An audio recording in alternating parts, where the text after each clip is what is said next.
ഞങ്ങളുടെ ഞാവലാണിത്. ഞാവൽ ഇപ്പോൾ വീണ് തുടങ്ങിയിട്ടുണ്ട്. ഞാവൽ പഴുക്കുമ്പോൾ കാക്കക്ക് വായ്പുണെന്ന് പറഞ്ഞ വഴി നോമ്പുകാലമായിപ്പോയി. അപ്പോൾ അതൊക്കെ ഇങ്ങനെ കൊഴിഞ്ഞ് വീഴുന്നുണ്ട്. ഇപ്പോൾ ഇത് കണ്ടില്ലേ, ഒക്കെ വീണ് തുടങ്ങിയിട്ടുണ്ട്.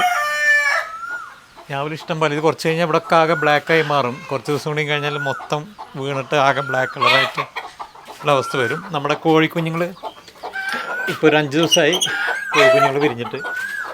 അപ്പോൾ അവർക്ക് കുറച്ച് തീറ്റ കൊടുക്കാം. സ്റ്റാർട്ടർ തീറ്റയാണ് ആദ്യം നമ്മൾ കൊടുക്കുന്നത്.